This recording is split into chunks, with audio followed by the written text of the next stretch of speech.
Après Dubaï, le chef de l'État, Félix Tshisekedi, participe à une rencontre internationale de haut niveau de 48 heures en Jordanie, en compagnie d'autres chefs d'État et dirigeants d'institutions internationales. Affaire Chinchard, la Namibie a reconduit officiellement le quota de pêche de la RDC jusqu'au 31 décembre 2022. Cette décision vient couper court aux rumeurs faisant état de la perte par la RDC de 6 millions de dollars. Plus que 48 heures avant l'historique RDC-Maroc, une mobilisation d'une finale est en place actuellement à Kinshasa et à travers le pays.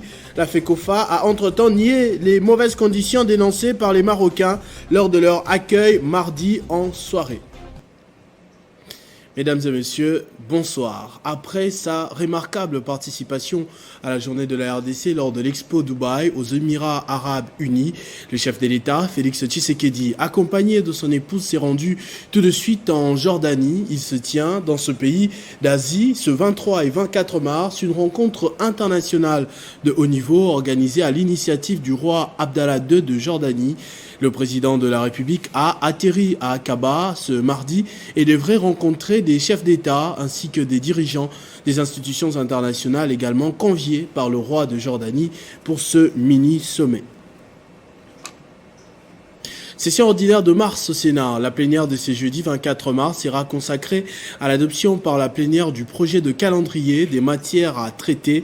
L'avant-projet de ce calendrier de la session ordinaire de mars a été adopté mardi par la conférence de présidence sous la conduite du président du Sénat, Bondesteba Tilukwebo. Une annonce faite par le rapporteur adjoint de la Chambre haute du Sénat, Nathalie Boulansung. Les grandes lignes que nous pouvons retenir pour cette session sont également dans ce projet, sont par exemple dans les commissions permanentes, comme la commission PAJ. Nous pouvons retenir la proposition de loi organique modifiant la loi organique numéro 06/04 du 10 octobre 2006, telle que modifiée à ce jour, portant sur les statuts des magistrats, qui est portée par l'honorable Alexis Tambwe Mwamba. Nous avons la proposition de loi relative à la sauvegarde de la valorisation du patrimoine culturel qui est porté par l'honorable Moumengi. Mais également, nous avons dans la commission relations extérieures, nous avons plusieurs projets de loi autorisant plusieurs ratifications donc, qui proviennent du gouvernement. Donc ce sont des matières que nous allons examiner, mais aussi le président a parlé aussi du contrôle parlementaire. Il a fait un accent là-dessus, sur les différents contrôles parlementaires qu'il y aura lors de cette session. Comme vous le savez, la session précédente, nous avons suspendu, on peut dire, puisque c'était une session budgétaire. On avait accentué le travail sur cette session budgétaire.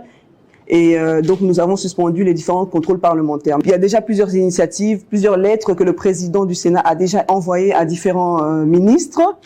Comme par exemple, nous avons le VPM intérieur qui a déjà reçu plusieurs notifications et plusieurs invitations pour pouvoir répondre aux préoccupations des sénateurs. On a la proposition de loi modifiant et complétant la loi numéro 11/022 du 24 décembre 2011 portant principes fondamentaux relatifs à l'agriculture. Cette proposition de loi est portée par notre président du Sénat et elle a déjà été transmise au gouvernement pour avis depuis le 10 décembre 2021.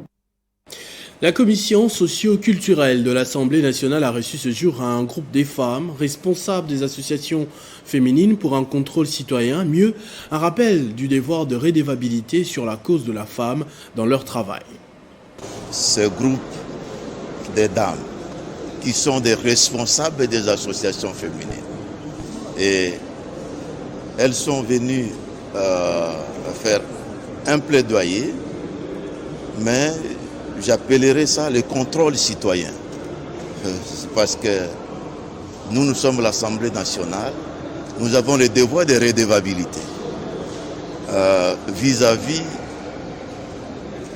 du peuple que nous sommes censés représenter, que nous sommes censés défendre leurs intérêts. Elles sont venues en fait aussi pour un contrôle citoyen, pour savoir ce que nous faisons, où est-ce que nous sommes, et amener aussi de nouveaux éléments que nous devons prendre en compte dans notre travail de légiférer. Et nous avons été très très ravis, très très heureux de la contribution qu'ils nous ont amenée dans les combats de l'amélioration de la loi, même de la parité que nous avions votée ici, dans le combat de lutte contre la discrimination, dans le combat de la valorisation du genre. Parce que le développement de ce pays repose sur la contribution, les efforts de tout le monde, et y compris principalement les efforts des femmes. Affaire Chanchar, la Namibie a reconduit officiellement le quota de pêche de la République démocratique du Congo jusqu'au 31 décembre 2022. Cette décision vient couper court aux rumeurs faisant état de la perte par la RDC de 6 millions de dollars utilisés pour l'obtention du quota de pêche de 27 300 tonnes de Chanchar dans les zones namibiennes. Pour les directeurs de cabinet du ministre de l'économie nationale, la décision du gouvernement namibien vient confirmer que les 6 millions de dollars débloqués par la RDC pour obtenir ce quota de pêche n'ont pas été jetés ni détournés. Le gouvernement avait été en Namibie au mois d'octobre précisément solliciter un quota de pêche pour pouvoir approvisionner directement le marché, étant donné que celui-ci, le marché, était soumis à une sorte de spéculation de la part des opérateurs économiques principaux du secteur qui pratiquaient une sorte de rétention de stock. Et donc, l'État était dans une urgence. Il fallait absolument faire en sorte qu'en cette période-là, il n'y ait pas spéculation, il n'y ait pas surenchère sur la question des prix. Il était prévu, effectivement, selon les lois namibiennes, qu'au 31 décembre, ce quota vienne à expiration. Mais comme le gouvernement comptait mener cette opération sur la durée, afin d'atteindre ses objectifs, qui étaient principalement de maîtriser le circuit des importations. Son Excellence, Monsieur le Président de la République, avait écrit à son homologue namibien pour solliciter que l'on veuille bien rapporter à l'année qui allait suivre, donc 2022, la partie de la pêche qui n'avait pas été effectuée. Le gouvernement namibien, à son retour des vacances, a examiné la question et a accordé la prorogation qui avait été sollicitée par la voie diplomatique par le gouvernement congolais. Donc c'est un manque d'information qui a peut-être ou certainement amené certains à penser que le quota a été perdu. En réalité, il ne l'était pas. Aucun sou n'a transité par le ministère de l'économie nationale. Ce sont des choses qui se font par la voie bancaire et c'est de l'argent qui a quitté le trésor public via des banques, je crois une banque commerciale choisie par le ministre compétent, c'est-à-dire celui des Finances. Et cet argent-là, avec le concours de la Banque centrale, a été directement expédié dans la banque correspondante au niveau de la Namibie. Le paiement s'est effectué comme ça. Et dès que le gouvernement namibien est rentré dans ses droits, c'est-à-dire financiers, dès que le prix du quota a été payé, eh bien, il a mis le quota justement à la disposition du gouvernement congolais. Il n'y a pas d'argent qui a transité par le ministère de l'économie nationale. Dire qu'il a pris 6 millions de dollars et qu'il les a utilisés à des fins privées, c'est faux. Et la preuve, c'est que finalement, le gouvernement namibien reconduit le même quota, c'est-à-dire 27 300 tonnes de poissons Chanchar que le gouvernement congolais a le loisir de pêcher d'ici la fin. À ce propos, justement, les communicateurs de l'Union sacrée de la nation sont montés au créneau pour fustiger le comportement jugé hypocrite de leurs sociétaires qui refusent de partager les bilans avec le chef de l'État. Ils ont également salué à travers cette déclaration les efforts du ministre de l'économie pour la relance des quotas de pêche en RDC. Depuis un certain temps, il s'observe la traîtrise de certains de nos sociétaires qui donnent l'impression d'être avec le président de la République et refusent malhonnêtement de partager son bilan. Sans le citer, il s'agit bel et bien du camp Katumbi qui ne fait que s'illustrer par des sorties médiatiques ratées de ses membres. comme le ferait si bien une opposition radicale. Dans le souci de déstabiliser la vision ultime du chef de l'État au sein de l'Union sacrée de la nation, certains de nos députés nationaux ont été recrutés et payés par le camp suscité pour déstabiliser les institutions de la République, comme ils ont réussi à le faire à travers certains députés provinciaux. À titre illustratif, le vice-premier ministre, ministre aux Affaires étrangères, son Excellence Christophe Lutundula a été savonné et insulté au simple fait qu'il a juste déclaré son soutien à la candidature du président de la République démocratique du Congo en 2023. Le ministre Kalumba a le mérite d'avoir baissé le prix de billets d'avion sur toute l'étendue du territoire national au moyen de sacrifices énormes. Que bien plus, il a également réussi à négocier pour l'intérêt de la République démocratique du Congo les quotas de pêche en Namibie en vue de la baisse de produits surgelés. Voilà pourquoi nous, communicateurs de l'Union sacrée de la nation, dénonçons avec énergie cette motion alimentaire soutenue par les opérateurs économiques susdécrits et recommandons aux députés nationaux et provinciaux de l'Union sacrée, encore fidèles au président de la République et à sa vision, de ne pas y faire droit. Des nouvelles encore de la journée de la République démocratique du Congo lors de l'Expo Dubaï 2020 aux Émirats arabes unis. Le chef de l'État a compté sur le gouverneur de la province du Haut-Katanga, Jacques Kabula Katoué, dans sa délégation pour attirer des investisseurs importants dans cette province du sud-est du pays. Le pays de Félix-Antoine Tshisekedi Tshilombo présente à ce rendez-vous mondial ses opportunités d'investissement et du développement économique. Ce lundi 21 mars 2022, la délégation congolaise était face aux investisseurs des Émirats arabes unis dans la grande salle de la Chambre du commerce de Dubaï.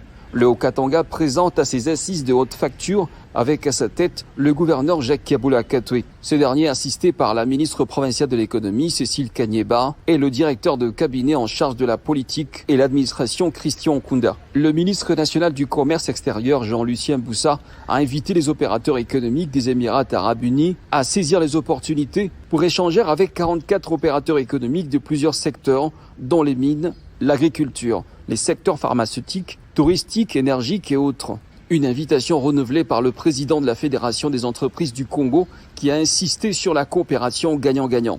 À noter que le Haut-Katanga offre ses opportunités d'investissement dans les domaines tels que l'agriculture, le tourisme, les mines et les infrastructures des bases. Tariq El Farouki, directeur de développement commercial Moyen-Orient et Afrique, est revenu largement sur les opportunités d'affaires qu'offre la RDC. Le projet du port à eau profonde de Banana est une illustration élégante, a indiqué Tariq El Farouki. Les ministres nationaux qui ont pris part à ces assises de Dubaï se sont étendus largement, chacun dans son secteur, pour inciter les hommes d'affaires des Émirats arabes unis de venir en RDC. Il s'agit notamment du ministre des Mines, du tourisme, des petites et moyennes entreprises, de l'industrie, l'agriculture et des hydrocarbures. Les autorités de la RDC et celles des Émirats arabes unis ont défilé également sur le stage afin d'insister sur la création et l'ouverture de ce couloir de coopération. Ces dernières heures, les nouvelles de la compagnie nationale d'aviation sont de moins en moins bonnes dans l'opinion. Promis pourtant à une grande destinée, Congo Airways a perdu quasiment tous ses appareils ces derniers mois, ce qui fait déjà regretter le leadership autrefois prôné par l'ancien Premier ministre Augustin Matata Ponyo. Ce n'est pas au 19e siècle, encore moins au 20e siècle, mais en plein 21e siècle, année 2022. Au cœur de l'Afrique centrale, en République démocratique du Congo. C'est une vidéo qui est devenue virale sur la toile, où l'on y voit plusieurs passagers qui accourent pour avoir une place de choix dans un avion d'une compagnie de la place. Pathétique. Pour un pays qui aspire à la grandeur, au lieu d'avancer, c'est un recul. constaté. Tenez, en 2016, alors qu'Augustin Matata Ponyo quitte la primature pour un bilan largement positif à la satisfaction des Congolais et de la communauté internationale. À son actif, l'on note, entre autres, la création d'une nouvelle compagnie aérienne et lui dotant de 4 avions achetés sur fonds propres. La nouvelle compagnie créée par Augustin Matata Ponyo met fin au calvaire des Congolais, qui étaient obligés de débourser énormément d'argent pour des vols domestiques. 5 ans après le départ de l'homme à la cravate rouge, Congo Airways ne compte aucun autre avion ajouté à sa flotte. Bien au contraire, aujourd'hui, l'entreprise n'a plus qu'un avion. Alors que normalement, la compagnie aurait pu avoir 8 à 10 avions, soit le double. Mais au lieu de 8 avions, c'est plutôt un seul avion que Congo Airways dispose. Le comble, c'est que les passagers sont obligés aujourd'hui de se ruer vers l'avion pour espérer trouver une place à bord. Avec un seul avion dont dispose actuellement Congo Airways, quel sera l'avenir pour cette entreprise? Va-t-elle disparaître comme Air Zaïre ou LAC? Une question qui mérite d'être posée. Vaut mieux prévenir que guérir. En marge des élections des gouverneurs et vice-gouverneurs, les partis politiques et regroupements membres de l'Union sacrée de la province du Tanganyika se réjouissent du résultat des primaires organisées à Kinshasa. Contrairement à certains députés qui soutiennent une candidature qui aurait échoué, ces membres de l'Union sacrée ont, à travers une déclaration, exprimé leur soutien total à la candidature de Ngungwa Mwayuma Julie, votée par 13 sur 25 des élus provinciaux. Nous nous sommes réjouis de constater qu'après le vote secret inclusif, dont a connu la participation de tous les 25 députés provinciaux composant notre Assemblée provinciale, la candidature de Mme Ngungwa Mwayuma Julie est passée avec 13 voix sur 25, une victoire incontestable. Au moment où la population de Kalemi, en particulier, et celle du Tanganyika en général, se réjouit de ces choix judicieux opérés par nos élus, lesquels choix incarnent le souhait de la volonté du peuple tanganyikais. Quelques députés ayant soutenu une autre candidature qui a échoué ont fait une déclaration tendant à inciter un soulèvement populaire. Après avoir suivi cette déclaration, nous nous sommes réunis en ces termes. La population du Tanganyika que nous représentons soutient à 100% le chef de l'État, son Excellence M. Félix Antoine Tshisekedi Tshilombo, président de la République, à travers sa vision inclusive, l'Union sacrée de la nation. La déclaration faite par quelques députés provinciaux est un acharnement contre le parti présidentiel UDPS et son allié potentiel AFDC-A, étant donné que le ticket favorable est composé de candidats issus de ces deux regroupements politiques. Nous déclarons et demandons à la haute hiérarchie la considération et l'entérinement de la candidature féminine qui a obtenu la majorité au vote sondage en ce mois de mars, mois dédié à la femme. Nous sollicitons humblement l'implication individuelle de son Excellence, Monsieur le Président de la République, garant de l'état de droit, pour que la volonté du peuple soit investie. En parlant des élections de gouverneurs, justement, un élément diffusé à midi sur nos antennes a glissé par inadvertance la province de l'Équateur parmi les provinces qui devront prendre part à ces élections, ce qui n'est pas faux. Il s'agissait plutôt de la province de la Mongala.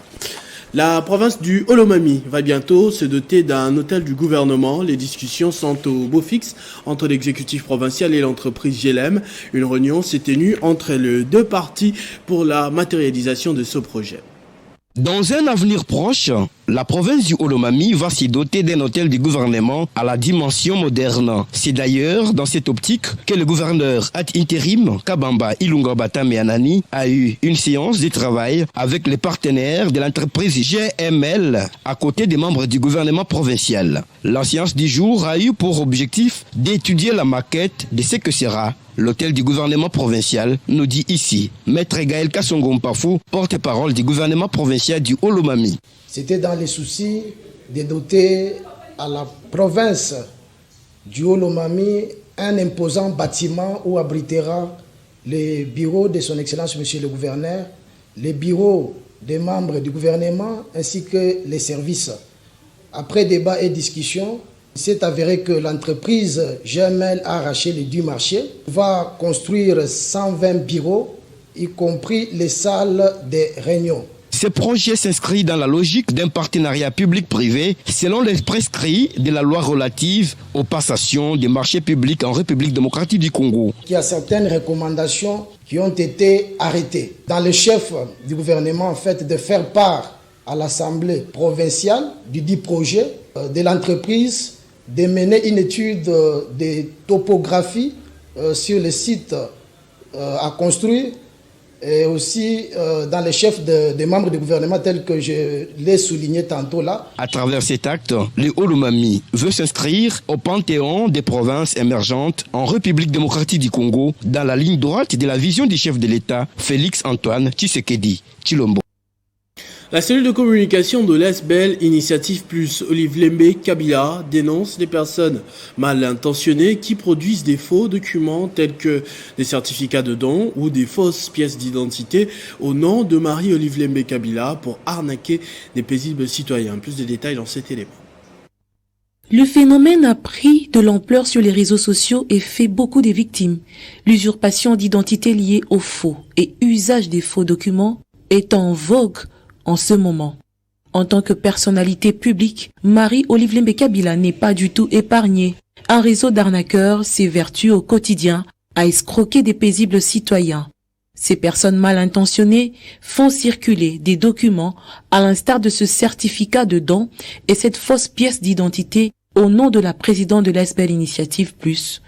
En gage de garantie auprès de leurs interlocuteurs pour, au finish, leur soutirer de l'argent, alors que l'épouse de Joseph Kabila n'a jamais recouru aux réseaux sociaux pour octroyer un quelconque don, elle n'a jamais utilisé ce moyen pour interagir non plus avec ses abonnés. Ces deux comptes authentiques, Facebook et Twitter déjà certifiés, ne servent qu'à communiquer sur ses différentes activités. Dans un communiqué rendu public à travers ces comptes, sa cellule de communication a dénoncé ce phénomène et a mis en garde ces usurpateurs récidivistes qui seront une fois décelés, remis entre les mains des instances judiciaires compétentes.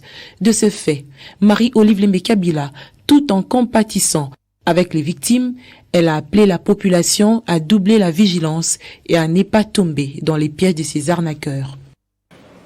Dans le Lualaba, la Ligue des femmes de l'Union pour la nation congolaise, UNC Parti Cher Vital Kamere, a organisé une conférence débat dimanche dernier en présence de leur secrétaire interfédéral, Christian Massoudi, qui a exhorté à prendre conscience du devoir qu'elles ont dans la société. Un reportage de nos confrères d'Actu Plus 243 basé à Kolwezi. C'est sous ce thème national qu'une conférence débat a été organisée ce dimanche 20 mars par la Ligue de femmes de l'Union pour la nation congolaise UNC, l'interfédération du Lualaba, dans la grande salle du complexe scolaire Ewabora de Kolwezi. Hélène Kayakez, présidente de la Ligue de femmes de l'UNC Lualaba, invite l'auditoire à l'assiduité afin de capitaliser ce moment qu'elle qualifie de très fort. Il est dit souvent que derrière un grand homme, il y a et il y aura toujours une grande dame. À chacun de nous de se rappeler de ce grand message. Chères femmes, chères filles et chères mamans de la province du Lualaba en général et de la ville de Kolwezi en particulier, toutes engagées et soutenues par le gouvernement provincial du Lualaba. 4 orateurs étaient au programme pour cette conférence débat. Princesse Kapadi, qui a parlé de l'importance de l'autonomisation de la femme, Odette Kalong, parle de l'impact négatif de changement climatique dans les affaires des femmes et Aimé Manyong a parlé de l'égalité de sexe dans les milieux professionnels. L'autonomisation de la femme constitue un vecteur indispensable dans le processus de développement socio-économique, équitable et durable. L'homme est un partenaire incontournable pour l'émancipation de la femme. Le président interfédéral de l'UNC Lualaba, Christian Massoudi, encourage pour sa part les femmes de ce grand parti pour leur détermination.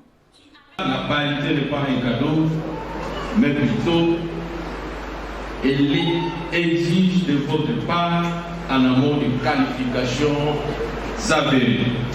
Je saisis l'occasion qui m'est offerte pour lancer enfin un appel retentissant. Ensuite, le débat a été ouvert à l'auditoire. Sensibiliser les femmes de la Chopo sur les thèmes du mois de la femme, c'est l'objectif d'une tournée effectuée par le président fédéral du Front des nationalistes pour la solidarité et le développement. Une occasion pour le docteur Lolo d'évoquer également le projet de société du FNSD.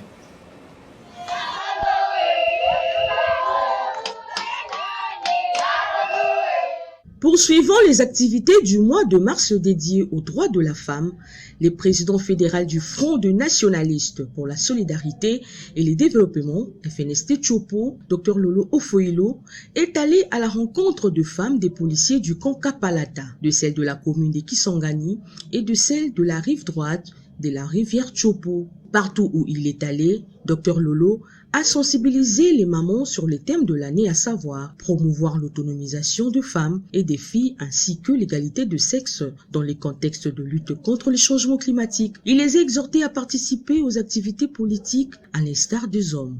L'occasion était aussi donnée au président fédéral de leur parler du FNSD, de sa dénomination et de son projet de société de pagnes et de polos leur avait été remis pour le rayonnement du parti. Une autre activité qui a marqué la fédération du FNSD Chopo, c'est l'installation du comité sectionnaire de la commune de Chopo à l'espace Ngandabune affilé, où Lolo Ofoilo a sensibilisé les nouveaux comités ainsi que toute la base de Chopo sur la loyauté et la fidélité du parti.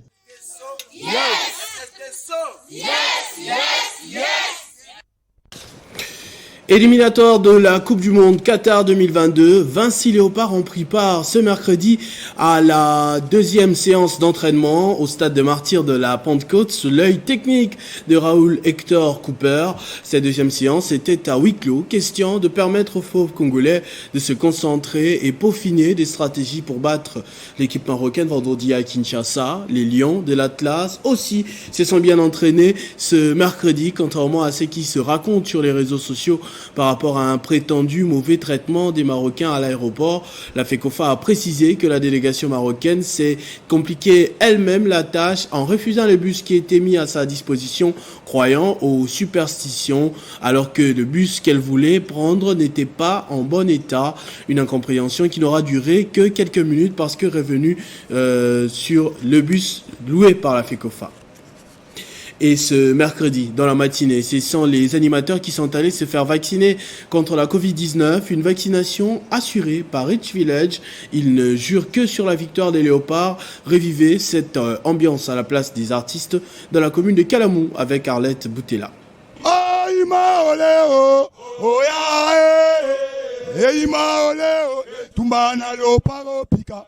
Nous sommes à la place des artistes au rond-point Victoire.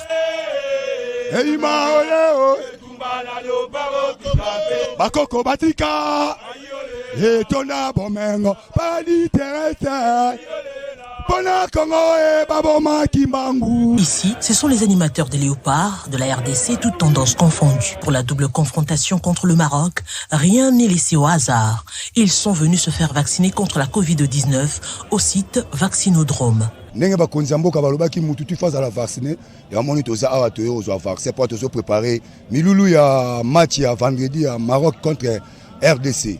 Tous ne jurent que sur la qualification des fauves congolais au mondial Qatar 2022. Aposaka ba mama nyonso samba na catholique pe valongo wapi kende ko bunda pona mboka na biso za likamba mabele sangwe mato bunda pona mboka to kende pe mondial ndebe équipe musekenda. Donc bandeko nyonso bozala derrière lopa oya sambelaka oya salaka gris oya nyonso sala musala. Donc vendredi on a passé la qualification. À l'occasion, le bourgmestre de la commune de Kalamou sera associé pour sensibiliser davantage le milieu sportif et sa commune à la vaccination contre cette pandémie. La ville de Kinshasa est déjà dans la fièvre de ce match prévu à 16h au stade des Martyrs. Elle opposera la RDC au Maroc. Terminons ce journal avec une note de culture. L'artiste musicien Ferregola a annoncé la sortie de son 5e album après près de 5 ans de pause. L'œuvre s'appellera Dynasty et comptera quelques 17 titres, plus un bonus, dont des collaborations avec les Congolais Inosbi et Chili, mais aussi l'Ivoirienne José, sous une distribution de Sony Music. Connue comme l'une des plus belles voix de la rumba congolaise, Ferré veut révolutionner la musique de la RDC avec de la rumba trap, le style qu'il prône désormais. Ses premiers volumes, déjà disponibles ce vendredi, sera suivi d'un deuxième quelques mois plus tard. Ce journal est terminé, je vous en rappelle tout de suite les principaux titres. Après Dubaï, le chef de l'État Félix Tshisekedi participe à une rencontre internationale de haut niveau de 48 heures en Jordanie en compagnie d'autres chefs d'État et dirigeants d'institutions internationales.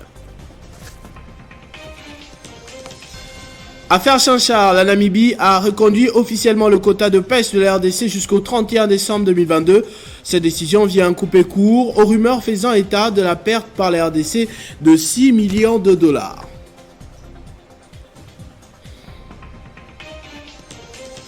Plus que 48 heures avant l'historique RDC-Maroc, une mobilisation digne d'une finale est en place actuellement à Kinshasa et à travers le pays. La FECOFA a nié les mauvaises conditions dénoncées par les Marocains lors de leur accueil mardi en soirée. À tous et à toutes, mais surtout à l'équipe technique qui a contribué à la réussite de ce journal, merci infiniment. Restez fidèles au programme de votre chaîne Télé 50. Vivez heureux, vivez 100 ans, mesdames et messieurs.